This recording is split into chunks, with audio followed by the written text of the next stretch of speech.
Salut tout le monde, bienvenue sur ma chaîne. Je m'appelle Ellie et aujourd'hui on va parler de la légende du monstre du Loch Ness.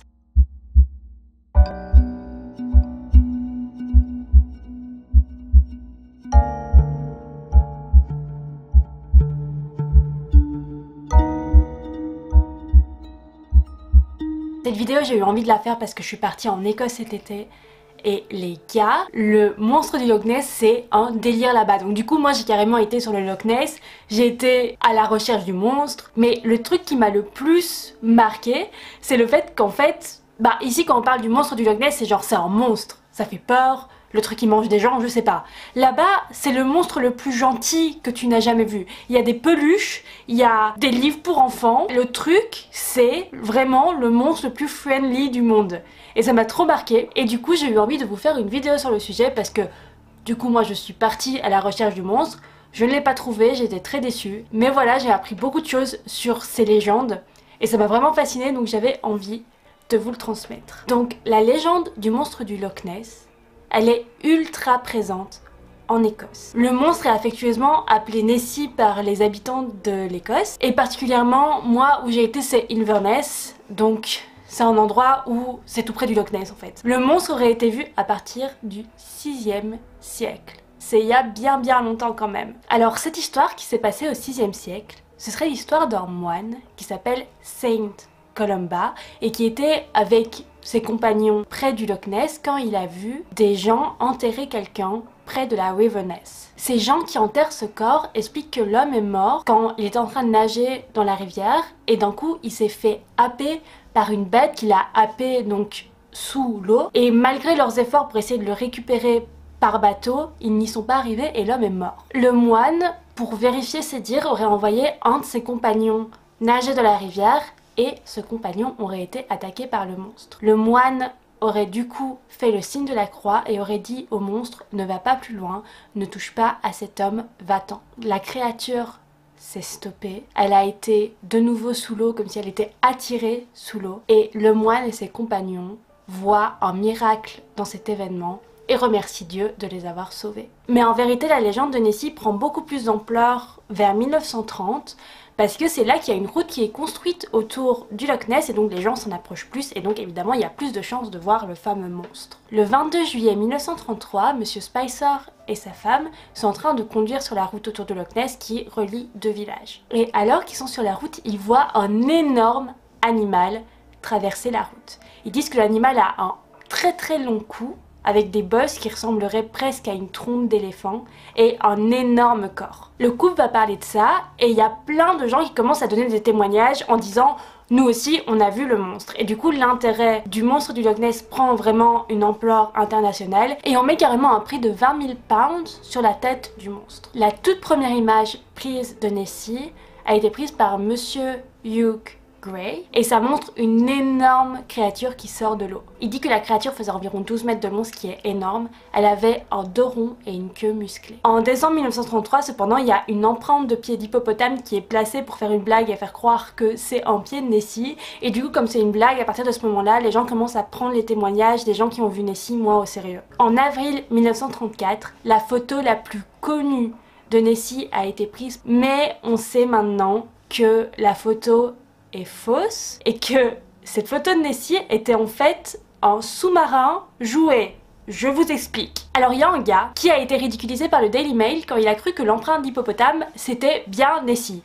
Et du coup, il est pas content et il décide de se venger. Donc il va construire un faux Nessie avec l'aide de son fils et de son beau-fils et ils vont prendre ce faux Nessie en photo et ils vont vendre cette photo au Daily Mail. Du coup, vengeance, sauf que la légende de Nessie est totalement ridiculisée du coup et tout le monde pense que c'est faux. Après, on comprend que c'était un fake que beaucoup plus tard, que dans les années 90. Genre pendant super longtemps, on pense que la photo de Nessie est réelle. Mais bon, malgré tous ces pranks, les gens qui ont vu Nessie décrivent toujours la même chose.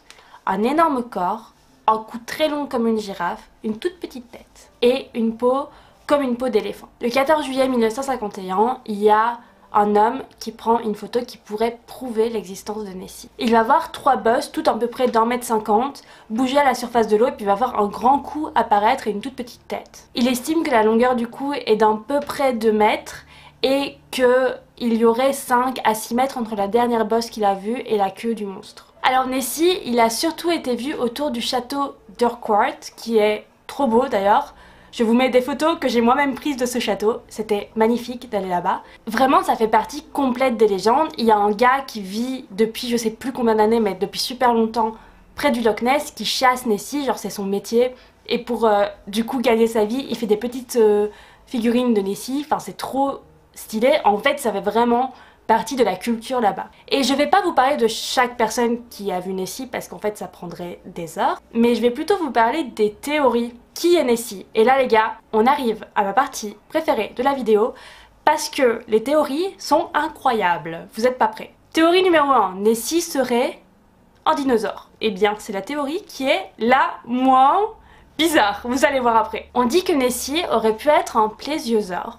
Donc c'est un dinosaure qui a vécu et qui avait un long cou et il aurait eu le sang chaud, ce qui lui aurait permis de vivre en fait dans l'eau froide du Loch Ness. La population de poissons est aussi très grande dans le lac, particulièrement parce que le lac est en fait super profond et du coup ça permettrait à un tel animal de survivre. Sauf qu'en fait il y a plein de problèmes avec cette théorie parce que les plésiosaures ils n'étaient pas capables de soulever leur cou comme on le voit sur les photos de Nessie, et entre l'extinction de ces dinosaures et la formation du Loch Ness, il y a eu une période glaciaire qui fait qu'en fait ces dinosaures n'auraient jamais pu survivre. Donc cette théorie elle est un peu bancale. Théorie numéro 2, on arrive au fun les gars. Nessie est un éléphant, oui, ou un phoque. Un éléphant ou un phoque, on sait pas. On pense qu'il pourrait être un phoque parce que ces animaux s'aventurent parfois dans le lac. Mais il y en a certains qui pensent que le cou de Nessie ce serait en fait la trompe d'un éléphant, ce pourquoi les gens décrivent une peau comme un éléphant.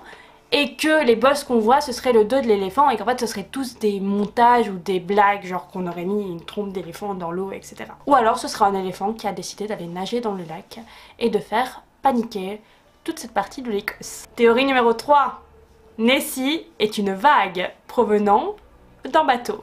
Oui. En fait le Loch Ness, il a une formation étrange, il est très étroit et très profond, ce qui provoquerait des vagues qui ont un aspect un peu bizarre. Si un bateau va jusqu'au centre du lac, il y a des vagues qui peuvent se former bien après son passage, et du coup les gens vont voir une vague étrange, sans bateau à côté, et ils vont se dire « Ah, ça c'est Nessie ».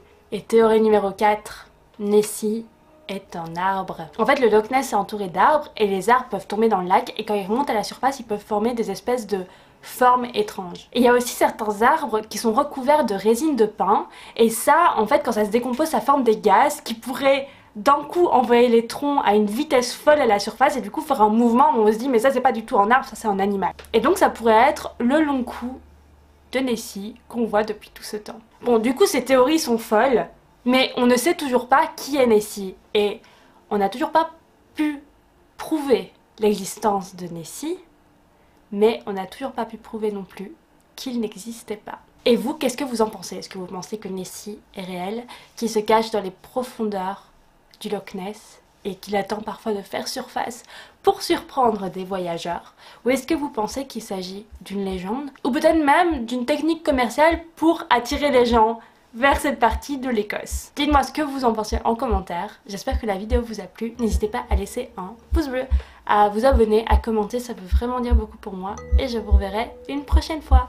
Coupé!